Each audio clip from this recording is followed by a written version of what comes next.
Welcome to the channel. My name is Coach Ben. Today's video, as the title says, I want to give you 5 reasons why I think JUCO, junior college, NJCAA, whatever you want to call it, 5 reasons why I think it's a better option for some people.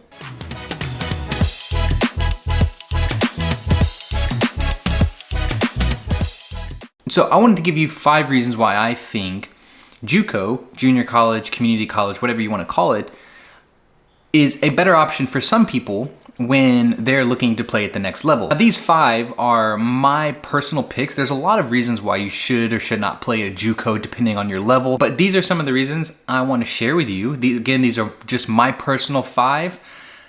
For everyone, it's going to be different. Number 1, playing time.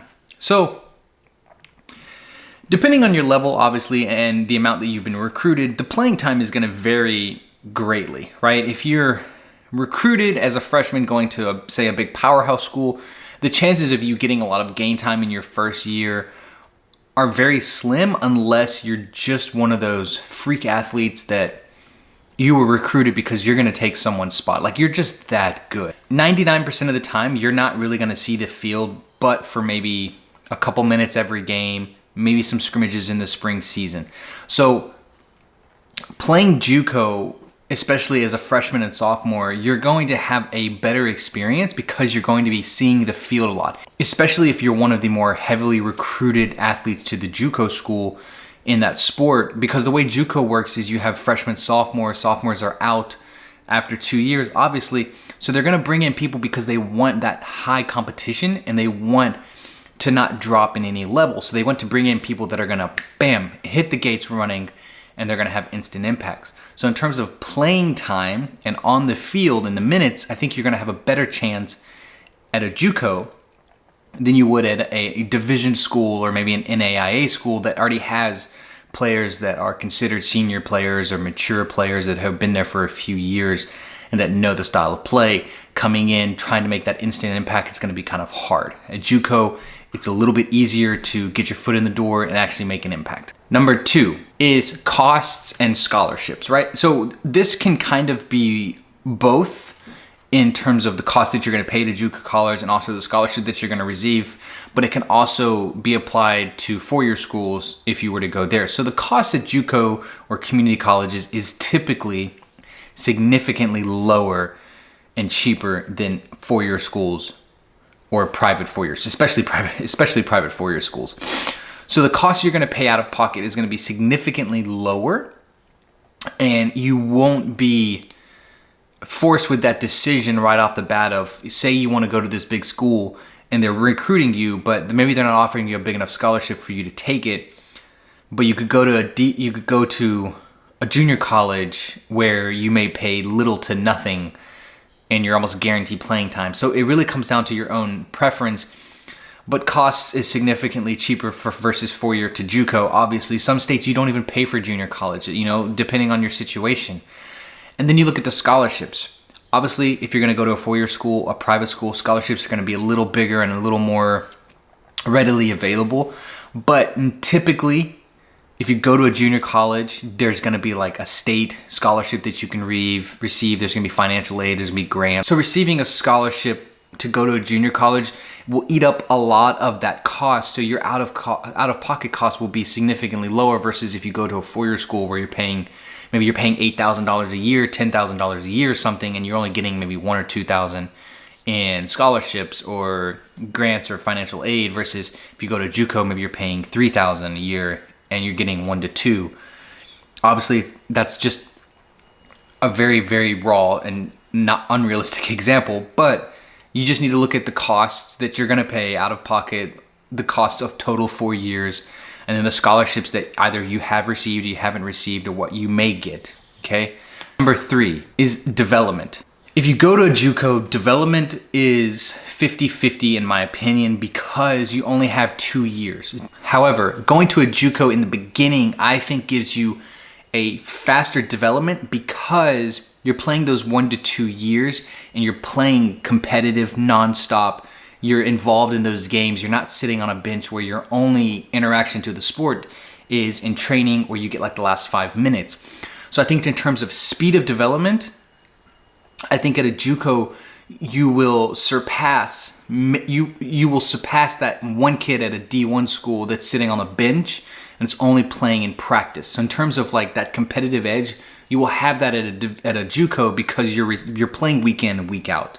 So in terms of development, I think JUCO it's going to fall a lot onto your own shoulders and your own off season and your own determination and grit and how much hard work you're going to put into it. But I think playing regularly, getting 90 minutes under your belt, playing postseason, playing in competitions and stuff like that, I think that's more rewarding in your first 1 to 2 years versus sitting on the bench, playing 5 minutes in a game and mostly just practicing. Okay, so in terms of development, it's down to you, but I think it's possible to develop a lot faster and a lot better than some of the guys that go to Division I schools within their first 1 to 2 years. Number 4, transferability, or in other words, your market value, if you want to think of it in terms of like a professional aspect. Playing your 1 to 2 years in a JUCO, say you didn't get recruited out to a 4-year school or to a division school or NAIA school, and you went to a JUCO route. After your 1 to 2 years, you're a standout player. Say you won, player of the year, you were part of all conference, all American, whatnot. You scored a bunch of goals, or you were just one of the best players or the best player on the team. You competed in postseason, say you won the national championship.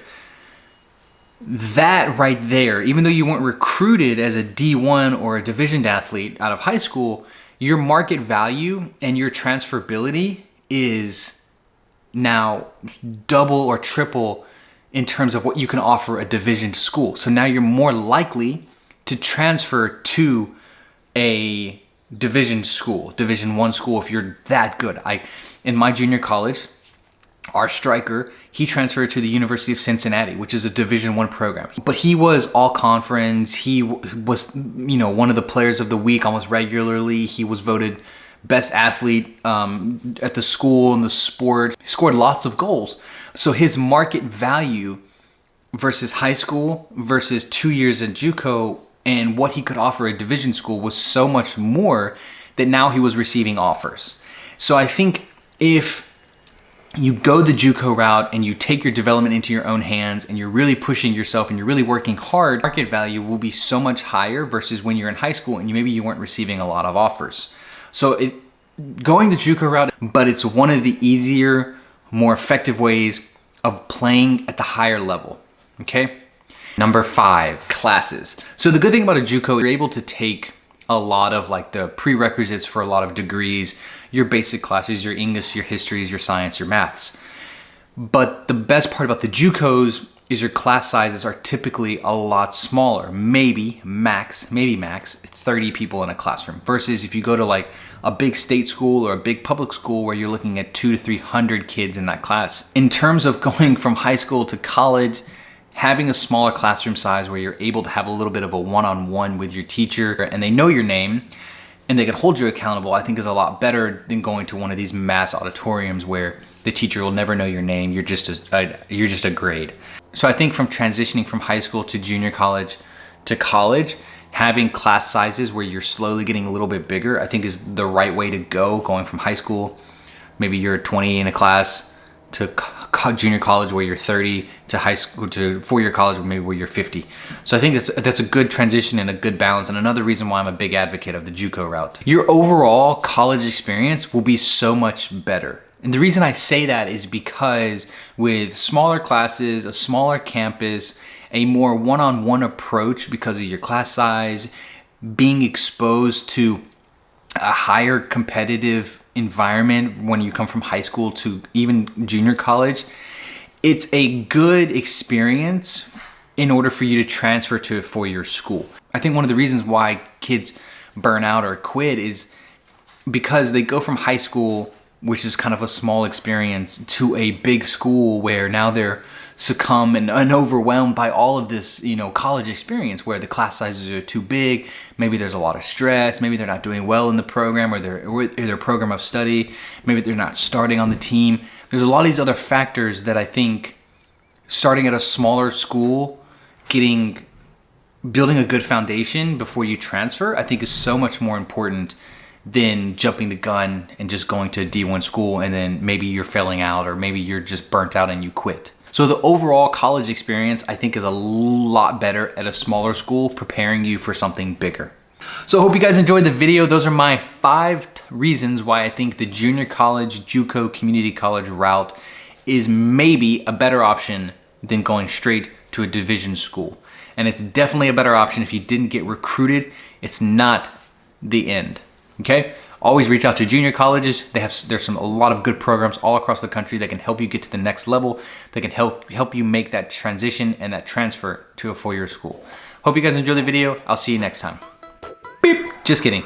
If you're in the Southern OC area and you want to train with me, this is a little bit of self-promotion, I know, but during the Christmas holidays, we have select training sessions just in the morning times.